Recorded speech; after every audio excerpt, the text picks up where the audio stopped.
Hello, my name is Barbara Valoroso. My name is Emma Navarrete.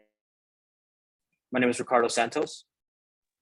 And today we're going to be talking to you about the uprisings and downfalls in Crocs, both present, past, and future.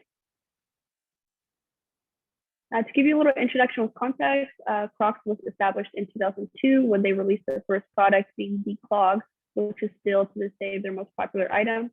Initially, the target audience that Crocs had established for the company has been proven to be unsuccessful today as people have changed, times have changed, and preferences have shifted. Shortly after the release in 2002, in 2017, fashion designer Christopher Kane decided to implement the footwear in their summer spring runway, and this made a whole new arena of people turn their heads and take interest in Crocs. Along with this, it did also give them a whole lot of credibility to the name. However, after their peak popularity in 2017, there was a huge sudden decline. Crocs fell off the grid for a certain amount of years, and it was rumored to be because of the chunkiness and bright colors of the shoe. Now, this leaves us with only one question: what does the future of Crocs hold? The demographic, I wanted to go over the difference between demographic and a target audience for clarification. A demographic can be defined as the statistical characteristics of human populations, such as age or income, used especially to identify markets, whereas a target audience is identified as a particular group at which a film, book, advertising company, etc. is aimed. While they do go hand in hand, there is a certain distinction there that we must recognize.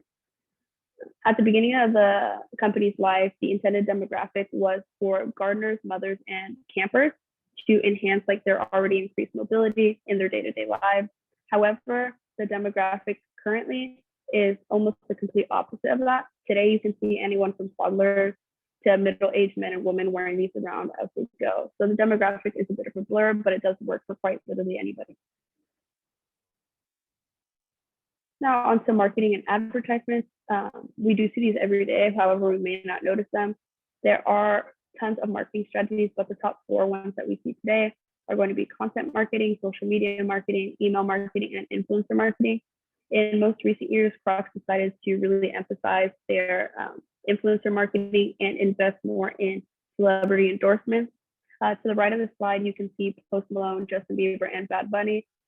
All 3 of these men are very popular artists in the music industry today, and their announcement to sponsor with Crocs caused all of their fans and created new customers from their fan bases to swarm in and post it to social media. This created a boost in the revenue increase for the company. After its first quarter of the year, Crocs was able to report a brand revenue increase of 64% and a net income increase of $98.4 million.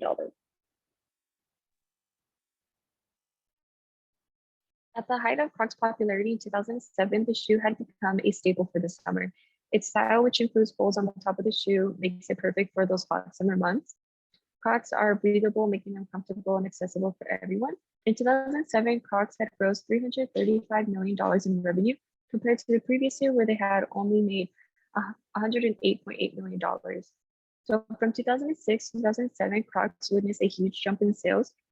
The gross profit increased $42.6 million to $64.8 million in 3 months by the end of September 2007. So at this time, Crocs, they were doing fairly well for themselves. Crocs began opening up more retail locations, and they were starting to sell their products at other retail stores as well, such as Paxman. So the future of Crocs began looking bright. As previous years, they were barely reaching $100 million in sales. So due to their growing popularity, Crocs were seen everywhere, from the day-to-day server, nurses, and bartenders to celebrities. The shoe was seen on the famous actor Jack Nicholson, and having a big celebrity wear the Crocs, it was a big deal for the company as it was able to gain more publicity, which meant more traction to the company and any potential new customers as well. Crocs were also able to outbeat Wall Street's expectation of the company's cents per share. Wall Street expected them to have 22 cents per share profit. However, Crocs outbeat that by having instead 39 cents per share profit, which doubted those Wall Street critics. So the company was looking bright with sales doing well. More retail locations were opening up and celebrities were wearing their shoes. And it appeared that Crocs was going to be at a rise. As mentioned before, the design of the Crocs is very unique, having holes almost everywhere around the shoe for ventilation and odor resistance.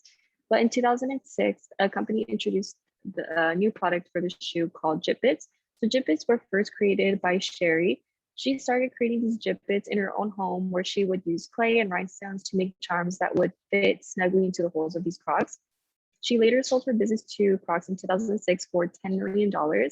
So once Crocs took over Jibbits, they were able to collaborate with even bigger brands and companies such as Disney and Nintendo. And because of this, their audience was also able to widen as well, catering to younger kids and even young teens. So not only was Crocs able to sell their shoes, but they were also able to sell accessories along with their shoes, just in the end making more profit for themselves. So despite Crocs being in a category of their own when it comes to unique shoes, they do, however, face competition from other similar companies. Companies such as Uggs and Birkenstocks have been Crocs competition in recent years. Crocs, they've been known for their so-called ugly clogs, and the Ugg shoes especially are no different. So the two companies have always received criticism for their style, but they always remain popular to the public.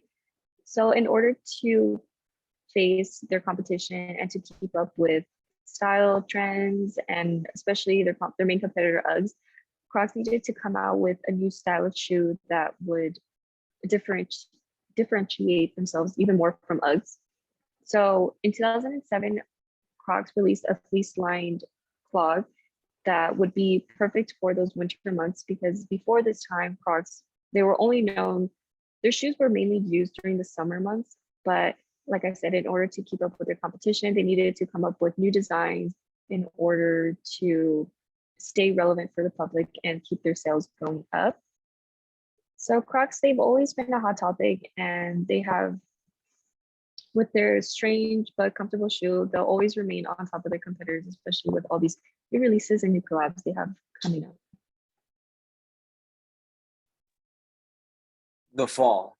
After years of prosperity and social craze, Crocs was hit hard with a decline that put the business in jeopardy. On April 14th, 2008, in the midst of financial crisis, Crocs stock plummeted 35%, placing it well into the penny stock territory, losing critical investment from the public. Most was impartial due to the recession. However, something else changed that affected Crocs sales, and that was people's preferences. Before the decline, Crocs had expanded its lineup to offer various styles that catered to different tastes and markets. In hindsight, this seemed like a logical move for Crocs. They wanted to capture everybody's business and fulfill the demand. However, this move proved to be a challenge for Crocs during the recession, as it struggled to move the excess inventory.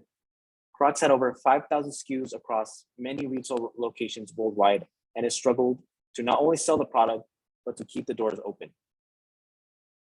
People were just not as interested in the variety as Crocs thought. Crocs fan base preferred its classic clog over any other style. As of 2009, the company reported revenue of 1.6 million in the fourth quarter, down to 4.3 million % from the previous year. To make matters worse, Crocs had to compete with a flood of imitations that were hitting the market in response to the recession. Chinese copies were cheaper to manufacture and cheaper for the consumer. They went a long way considering the current state of the economy and people's willingness to spend money. Crocs continued to decline for the next couple of years, closing more and more stores and laying more people off. At this point, Crocs was in dire need of a restructure plan. Needed improvements. In order to resurrect Crocs as a brand, much improvement is needed in the administration department, design department, and manufacturing department. With the impact of the recession, Crocs has failed to respond to the shifting demand and product market. In order to improve this, Croc executives should pare down the product lineup and focus on what works and what sells. The classic clog is what started it all, and it seems to be the most popular item. Crocs should focus its resources on improving this particular item by modifying its design and offering it in more colors, patterns, and should consider third-party licensing.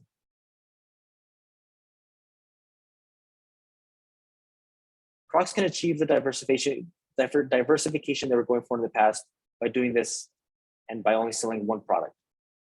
Executives should also consider closing less profitable stores. A poor performing store is a clear indicator that the local demographic is just not interested in the product. Research and surveys should also be conducted to determine the appropriate location for those stores. As of 2018, Europe and Asia has proven to be an up-and-coming market for Crocs. In combination with growth opportunities in Europe, China, and Korea, we have more confidence in 2018 than ever. Duffy added. Finally, executives should outsource product production to cheaper labor markets to lower production costs and increase profits. Begin by shutting down expensive factories in expensive markets in Italy and Mexico, and transfer them to cheaper countries like China and India, where labor is much cheaper. Crocs should capitalize on the fact that counterfeit competitors have been able to produce the same product for less money, and they should do the same. These major improvements will regain the interest of the public and once again restore brand profitability. Charity and collaborations. In recent years, the general public has gravitated towards companies that have a charitable element to their business.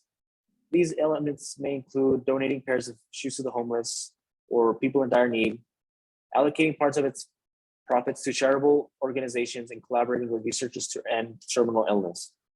It makes the company more involved with society as it uses its status and wealth to influence society and help address social economic issues. Crocs can help incorporate these elements to help boost their sales and improve their social image. They can market the fact that for a number of Crocs sold, they will donate a pair. In the long run, it might compromise profits, but once again, in the long run, it will make up for it in the increase of sales. Since Crocs are so comfortable, executives should collaborate with various labor industries, such as the restaurant and hospital industry, to provide footwear for the workers. Restaurant kitchen staff and nurses in particular use Crocs every day for work, as they are very comfortable and sensible for active lifestyles. Crocs products are extremely popular with nurses and are very functional in the hospital environment. So we're very excited to be working with them finally to provide a valuable member benefit to nurses around the country. It makes tremendous sense collaborating with these industries to help not only the worker, but also to reestablish Crocs as a brand and to cement itself as a helping hand in the industrial footwear industry.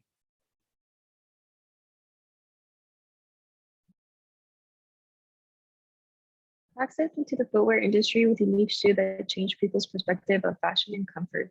At the start of Crocs' career in 2002, they faced a lot of criticism from critics, and it became difficult for them to sell their shoes to the public as they were seen as ugly and they were chunky, and it was just not a good time for Crocs. In 2007, that was when they reached their height and they started to see their sales and revenue grow. By collaborating with celebrities, Crocs were able to gain more traction to their shoes. And despite facing financial crisis, and their stocks plummeted down to 35%, and retail locations were starting to close and thousands of shoes were becoming difficult to sell. Crocs, they were still able to come out of this by collaborating with more well-known artists and even donating their shoes to nurses and restaurant workers alike. So even though Crocs may have faced difficulties, the future of Crocs may be unknown. However, one thing is for sure, that they are continuing to prove the critics wrong with their growing profits.